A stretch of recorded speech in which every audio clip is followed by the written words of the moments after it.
Bismillahirrahmanirrahim. Assalamualaikum warahmatullahi wabarakatuh. Dan selamat sejahtera saya ucapkan kepada anak-anak. Dan hari ini anda bersama dengan saya, Cikgu Les bin Syam Jafri, dalam kelas online di rumah. Okey, hari ini tajuk kita iaitu pendidikan faraid dan pendidikan tauhid. So pagi ni kita mulakan dulu dengan pendidikan tauhid. Baik, kita tengok dekat slide yang pertama. Okey. Hari ini kita nak masuk bab syahadah. Sebenarnya apa yang anda semua tahu mengenai syahadah? Syahadah ni benda yang paling mudah kita nak cakap sebagai satu aku janji ataupun kita punya pernyataan bahawa kita ni adalah orang Islam. So maksudnya dekat sini syahadah ini apa dia? Kita mengucap dua kalimah syahadah. Asyhadu an la ilaha illallah sampai habis. Aku bersaksi bahawa tiada Tuhan yang disembah melainkan Allah dan sesungguhnya Nabi Muhammad itu adalah pesuruh Allah. Okey, baik, kita tengok dekat sini apa perkara yang membatalkan syahadah. Semua orang Islam ni wajib ada syahadah, wajib menjaga syahadahnya, dan ada beberapa perkara yang membatalkan syahadah. Yang pertama iaitu menghalalkan yang haram. Maksudnya dekat sini dia buat perkara-perkara yang agama Islam tu larang. Contoh buat maksiat, contoh dia melakukan menjatuhkan maruah sebagai mukmin yang sejati. Itu. Okey. Benda haram tu semua dia buat, so salah lah. Yang keduanya, membenci ajaran Allah. Maksudnya dekat sini Islam ataupun Allah SWT menganjurkan kita menjaga maruah agama Islam. Macam mana caranya? Tunjukkan adabnya sebagai orang yang soleh-soleha, adab orang berjaya, tapi dia tak jaga benda tu. Akhirnya itulah tanda-tanda dia membenci ajaran Allah SWT. Seterusnya, menghina Al-Quran. Menghina Al-Quran mungkin agaknya dia tak menjaga ke etika ataupun adabnya. Al-Quran tu mungkin agaknya letak di bawah, biarkan rosak, dipijak-pijak dan sebagainya lah. Tu. Okey. Terhinanya Al-Quran. Al-Quran ni dia bukan sekadar yang ada tulisan ayat-ayat Al-Quran, ayat suci saja. Dia bukan buku. So dia lengkap dengan perjalanan hidup pembentukan sebagai seorang mukmin yang berjaya, seorang Islam yang berjaya. So jadi kena jaga lah. Tak boleh letak macam buku merata-rata. Kena jaga, kena pelihara, kena pastikan dibaca. Okey. Baik, seterusnya. Yang seterusnya, bertawakal selain kepada Allah Subhanahu Wa Taala. Maksudnya dekat sini dia berharap untuk melakukan sesuatu pekerjaan, sesuatu perkara tu dengan harapan bukan semuanya bersandarkan kepada Allah. Mungkin agaknya niatnya tu terpisung lah. Okey, mengharapkan benda-benda yang lain dan sebagainya. So, salah lah seperti itu. Semua benda amalan kita ataupun apa benda yang kita nak laksanakan dalam muka bumi Allah ini, semuanya kena bersandarkan kepada Allah SWT. Seterusnya, ingkar nikmat Allah SWT. Ingkar nikmat Allah SWT ni maksudnya dari sini benda yang paling mudah kita nak faham, anggota badan, tubuh badan kita dari ujung rambut sampai ke ujung kaki. Setiap satu-satunya tu kita kena gunakan nikmat tu ke jalan yang benar, iaitu apa dia? Beribadah kepada Allah. Pergi gunakan kaki, pergi sekolah, pergi kerja, cari rezeki yang halal, contoh begitu. Nikmat yang lain apa dia? Rezeki, kesihatan.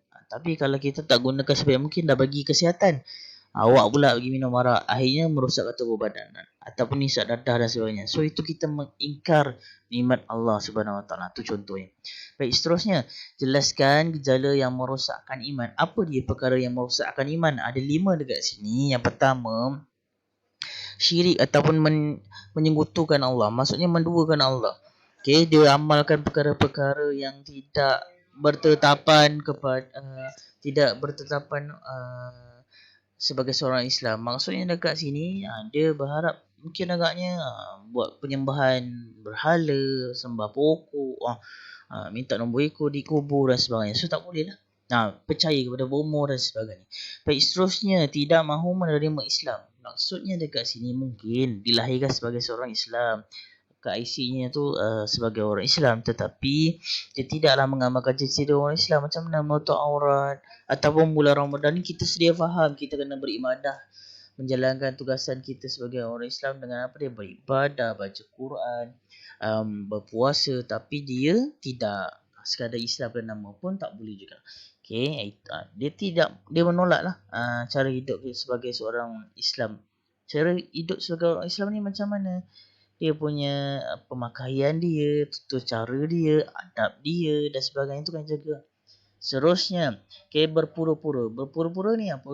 Dia tak ya je. Cakap A lain, lepas tu pergi kat B lain. Macam tu. Nanti kejap lagi bab ni kita akan uraikan dengan lebih detail. Seterusnya, memandang ringan. Memandang ringan ni macam mana maksudnya? Memandang ringan ni dia ambil tak endah. Ambil mudah setiap perkara. Dah biarlah nantilah dulu. Nantilah boleh buat lagi. Nanti dah tua kita ubat. Contoh macam tu lah. Dan yang terakhir murtad ataupun keluar daripada agama Islam. Murtad ini kita sudah faham dia tidak lagi menganut agama Islam lah. Apabila keluar daripada agama Islam, segala-gala kelebihan dia terbatal lah. Kelebihan tu macam mana? Kalau dari segi faraid dia terdapat harta pusaka, macam-macam nanti kita uraikan lebih lanjut lepas ni. Baik, seterusnya kita tengok dekat sini. Antara gejala yang merosakkan iman yang pertama yang tadi itu menyekutukan Allah, tidak mahu menerima Islam, berpura-pura, memandang ringan, keluar dari agama Islam. Ni saya highlightkan sekali lagi, ada 4. Mungkin kalaulah diminta banyak, bolehlah kita kembangkan lagi isi, tapi secara umum atau secara asasnya ini. Ada setengah juga isinya tu dia bagi 3 je. Sebab apa? Dalam tu detail. Baik, kita tengok dekat sini. Syirik terbagi kepada 2. Syirik besar, syirik kecil. Semua dalam aspek-aspek ni ada 2 bahagian. Bahagian besar dan bahagian kecil. Yang bahagian besar ini contoh syirik yang pertama. Menyembah berhala ataupun meminta pertolongan daripada jin, syaitan ataupun berharap selain daripada Allah Subhanahu Wa Taala. Yang kedua, daripada syirik kecil pula, riak, takabur, Seterusnya, jampi, memakai tangkal. Memakai tangkal jampi macam mana? Dia sakit. Jadi dia percaya kepada bomoh. Tu pula gunakan kuasa jin. So tak boleh. Ataupun dia ni orang Islam, tapi dia ni kadang-kadang percakapannya terlampau cakap. Ataupun dia cakap macam ni. Contoh, aku nak bawa kereta ni apa semua. Nak pergi kerja ni. Lepas tu cakap dengan pokok, cakap dengan kubur, ataupun pergi melancong jumpa kubur-kubur lama, cakap dengan kubur lama. Nak rezeki lebih, letak kat kubur tu, letaklah buah apple ke, limau ke, bunga ke, colok ke. Benda-benda tu jatuh syirik besar. Kalau kita percaya pula pada tangkal, kita percaya pula pada bomoh yang tak mengamalkan ajaran Islam, tak mengamalkan ayat Allah, tu kecil.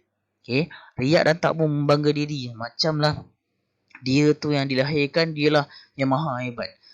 Aku ada segalanya, aku orang kaya, kau tu orang miskin. So pun tak boleh juga.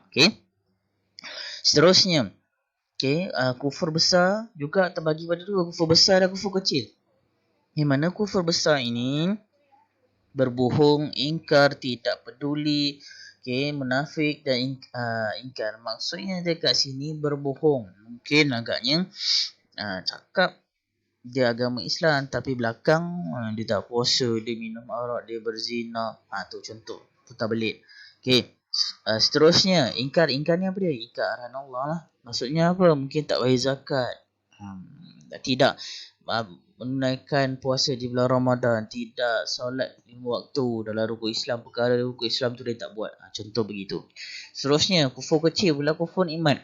Kufur nikmat ni macam mana? Nikmat yang Allah bagi. Contohnya apa dia? Kehidupan. Nikmat tu ada banyak. Antaranya nikmat kehidupan, nikmat makan, nikmat nafsu makan, nikmat mata untuk melihat, nikmat pakai pakaian dan sebagainya, berjalan. So dia tak gunakan sebaik mungkin. Agaknya kalau kita ambil dalam skop yang paling mudah, pelajar sekolah, kufur nikmat macam mana? Dia gunakan nikmat di tangan dia, kaki dia rusakkan tanda sekolah.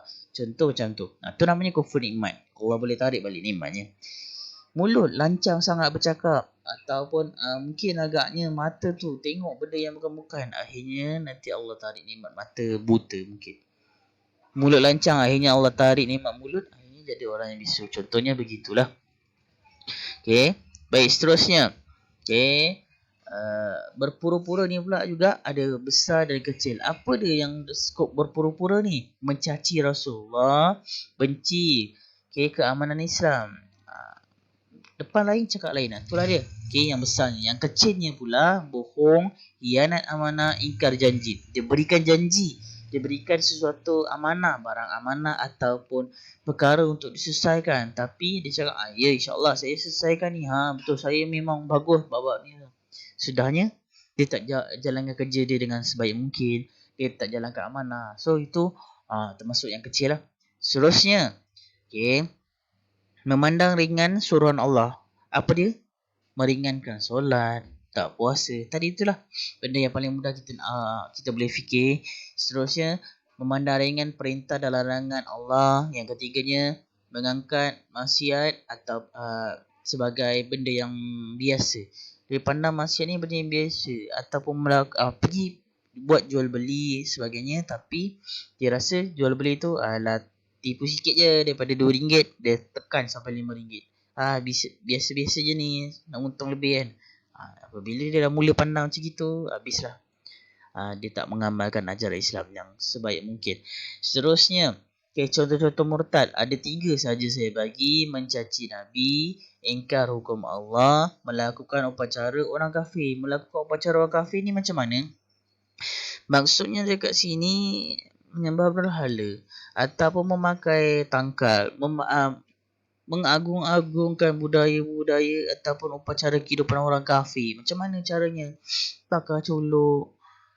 Mungkin agaknya mengamalkan norma dan budaya kehidupan orang kafir. Contoh, kehidupan dia tu orang Islam, tapi dia amalkan cara perkahwinan orang India. Macam mana orang India kahwin? Kena mengiringi api. Habis. Apabila dia percaya pada api pula, sebab orang India percaya pada api itu melambangkan kesucian dan sebagainya. Dalam Islam yang suci, dalam perkahwinan juga kena ada mengucap 2 kalimah syahadah. Ada kaedah yang betul, bukan mengiringi api dan sebagainya. Jadi kita tak nak benda-benda seperti kepercayaan-kepercayaan selain daripada agama Islam itu mengganggu. So jadi apabila dia dah mengamalkan budaya kaum lain yang jelasnya contoh merosakkan identiti Islam tu, itulah contoh-contoh murtad. Atau contoh seni mempertahankan diri ataupun contoh Cina selalu buat tu Tai Chi dan sebagainya. Ada sampai satu ketika kalaulah contoh dia ikut budaya-budaya Cina, cara pemakanan dan sebagainya, dia akan menyebabkan contoh orang Islam ni kita kena makan makanan yang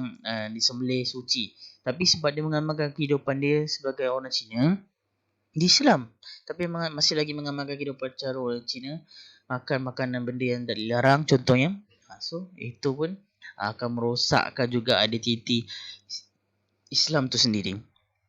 Okay, boleh faham jadi melakukan upacara kafir ni banyaklah skop dia tu. Mungkin dari segi pakaian, namanya Islam tapi pakaiannya seksi dan sebagainya, semua tak boleh lah. Okay, ingkar hukum Allah juga, tu pun termasuk dalam ingkar hukum Allah. Mencaci Nabi, dengar orang mencaci Nabi, orang memburuk-burukkan Nabi kita tapi kita tak mempertahankan, so tak boleh lah seperti itu. Okay, setakat ni faham anak-anak untuk perkara tauhid, iaitu bab kita ini mengucap 2 kalimah syahadah ataupun kita punya itikad ataupun kita punya aku janji bahawasanya kita adalah orang Islam. Baik, kita jumpa dengan episod yang akan datang insya-Allah.